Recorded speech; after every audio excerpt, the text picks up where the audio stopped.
when she told me to raise my game. I wiped out her lifestyle. In 3 days other guys find me captivating. My girlfriend sneered. I canceled 5 credit cards, 2 utility bills, and 1 car lease. Now she's penniless and pleading for my help. She told me to up my game, so I dismantled her entire way of living in 72 hours and watched her struggle without my support. Years ago, I was with an ex for 5 years and planned to propose. One evening, while out with friends, I caught her kissing another man in a parked car at a stoplight. 3 days later, I told her I was visiting my cousin. I never told her where he lived, just that it was out of state. That was 28 years ago, and she still has no idea where I am. She's been married and divorced 3 times since then. She wed the guy she cheated with, only to betray him too. Meanwhile, I've been happily married for 20 years. That's a separate story. This man saw his partner's infidelity 28 years ago, and instead of causing a scene or trying to fix things, he vanished. No drama, no begging, no let's talk it out. Just gone. Look at the outcome. She's been married and divorced twice, still not learning her lesson, cheating again. He, on the other hand, has been happily married for 20 years. 2 decades, we talk about this often. When someone reveals their true colors, trust them the first time. This guy didn't need second chances to see she wasn't wife material. He saw what he needed to and acted. The fact that she still doesn't know his whereabouts 28 years later shows his commitment to moving on. This is how you deal with betrayal, men. Clean, decisive, permanent. If you have similar stories, drop them in the comments. I'll feature them in my upcoming videos. Now let's dive into this story. She said, I can't help it if other guys find me captivating. Maybe you should raise your game. When I saw her hand her number to a stranger, I replied, you're right. The next day, her name was off every account I paid for. Her belongings were boxed and her phone was cut off. She called me 19 times in one day. I'm 35, male, and my now ex, Vanessa, girlfriend of 4 years, told me to step it up. So I did. She just didn't expect it to go down like this. It was Saturday night, and we went to the Silver Lounge, a trendy downtown spot, to celebrate her friend Mia's new job. The place was buzzing, typical weekend crowd, good music, drinks flowing. Vanessa looked stunning in a black dress that cost more than most people's car payments. She always dressed to turn heads. Around 11 p.m., I was chatting with a guy about basketball when I noticed Vanessa at the bar with some guy. Tall, sharp suit, maybe late 30s, looked like he belonged in a cologne ad. Nothing unusual, Vanessa drew attention wherever we went. That's part of dating someone like her. But then I saw her giggling at his joke, leaning closer, pulling out her phone. She typed something, handed it to him, and he typed back. They pocketed their phones and she touched his shoulder, laughing again. I walked over, calm as could be. The guy saw me coming and slipped away. Smart move. What was that? I asked, keeping my tone steady. Vanessa turned, smirking. Oh, that. Just some guy who wanted my number, so I gave it to him. You gave him your number? I repeated. She shrugged like it was no big deal. I can't help it if other guys find me captivating, Ethan. Maybe you should raise your game. Her tone was smug, like I should feel lucky to be with her. Mia and a couple of friends watched the whole thing. Some looked awkward, others hid smirks. You're right, I said. I need to step it up. She grinned, thinking she'd won. Good, glad you're finally getting it. I grabbed my coat and headed for the door. Vanessa called after me, where are you going? I kept walking. She'd figure it out soon enough. Update 1. Sunday morning I woke up with a clear head. Time to raise my game, as Vanessa suggested. First, I reviewed our setup. My apartment, my lease, my name only. Vanessa moved in 2 years ago but kept dodging signing the lease, claiming it was too much hassle. Her mistake, even though she wasn't on the lease, she had tenant rights after living there so long. Evicting her legally would take weeks, so I got creative. I started with the finances. Vanessa's car lease was in her name, but I'd been covering payments for a year because she said her funds were tight. I called the leasing company and said I'd no longer pay on her behalf. They'd contact her about payment plans. Next, her phone. She was on my plan, saving her about $70 a month. I called the carrier and removed her line, effective at the end of the billing cycle in 2 days. Then car insurance. She was listed as a driver on my policy, but her car wasn't covered. I removed her as an authorized driver. Credit cards were next. She had access to 2 of my accounts for emergencies. I called both banks, revoked her access, and canceled her cards. They'd stop working in 24 hours. Gym membership? Same deal, she used my plan. I called and cut her off immediately. The apartment was trickier due to tenant rights. I couldn't just toss her stuff or change locks without legal steps. So I rented a storage unit for 6 months. paid up front, and wrote her a letter. It stated our relationship was over, I'd no longer fund her lifestyle, and she had 30 days to find a new place per legal requirements. I left the letter on the counter for her to find when she got home. Update 2. Sunday evening, Vanessa came home around 8 p.m., still in her Saturday outfit, looking rough. She saw the letter, read it, and her face cycled through shock, rage, panic, and back to rage. "Ethan, what is this?" she yelled, waving the paper. "It's a 30-day notice to vacate," I said calmly. "Also, I'm done paying for your expenses, effective now." "You're joking, right?"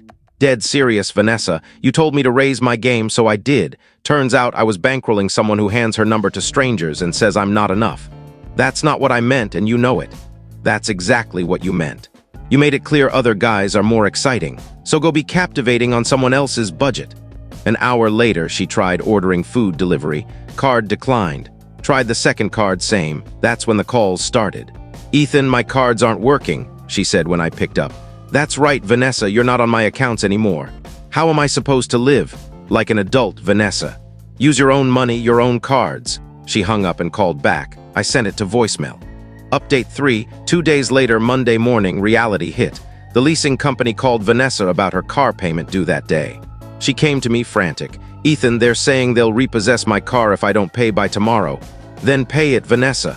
"With what? You know I don't have that kind of money." "That's a you problem, Vanessa." "Not a me problem.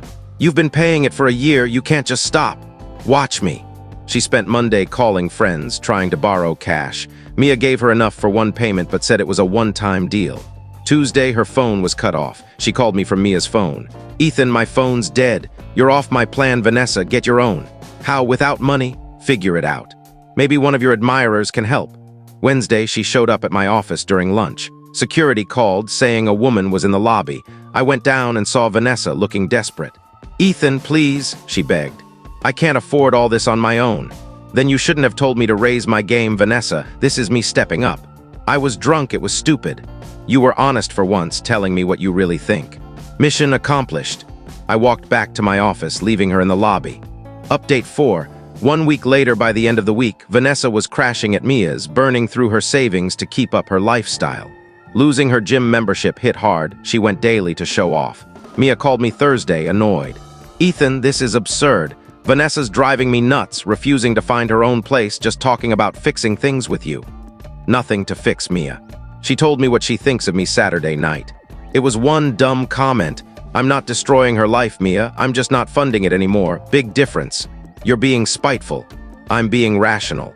Why would I support someone who thinks other guys are more captivating?" Friday, Vanessa tried to get into the apartment building, but the front desk stopped her. They called me, saying someone claimed to live there. "She's not on the lease," I said. "She's a guest who's moving out. Don't let her in without my permission." Monday, her mom, Karen, called me. "Ethan, this is out of control. Vanessa's falling apart. You need to work this out." "Karen, your daughter said other guys find her captivating and I should raise my game. I raised it by walking away. She made a mistake. Some mistakes cost more than others, Karen. This is one. You're being heartless. I'm being consistent. I don't fund people who flirt with strangers." Update 5. 2 weeks later, halfway through her 30-day notice, Vanessa still hadn't found a place. She was couch surfing at Mia's and other friends' places, wearing out her welcome. She tried a desperate move, showing up at the apartment with a locksmith, claiming she'd lost her key. The building manager called me first.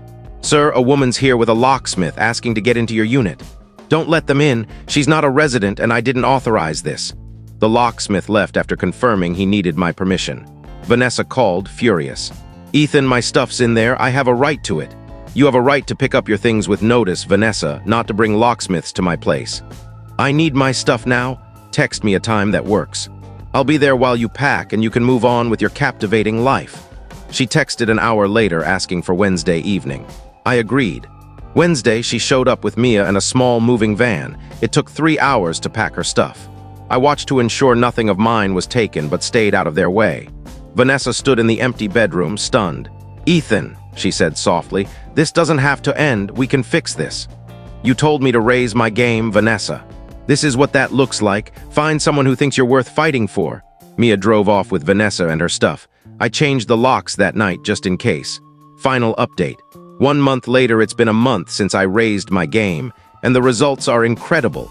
Not just for me, but for Vanessa's understanding of reality. She got a small apartment across town, but her parents had to co-sign because her credit was shaky. Mia told me she's working extra shifts to cover bills she didn't realize I was paying. Car, phone, insurance, gym, streaming services. Turns out, being captivating doesn't pay the bills. She tried reaching out through friends, sending apologies saying she's learned her lesson and wants another chance. My reply's always the same. She got what she asked for. The irony. Her Saturday night jab was meant to make me chase her harder, prove my worth. Instead, it made me see mine and stop funding someone who didn't value it. Mia stopped playing mediator after realizing Vanessa wasn't solving her problems, just looking for someone to fix them. Even her friends got tired of her whining about how expensive life is. Last week, I saw her at the supermarket, clipping coupons, checking prices, looking stressed. She saw me, gave a hesitant wave. I nodded politely and kept shopping. No drama, just two strangers who once knew each other. Oh, and that guy from Saturday? He never texted. Mia said he was engaged, just collecting numbers for kicks. Vanessa waited by her phone for days, while I was busy raising my game by cutting off support for someone who thought I wasn't enough. She wanted me to compete, fight for her attention, prove her allure. Instead, she learned some men don't play that game. They walk away, letting others handle their own lives.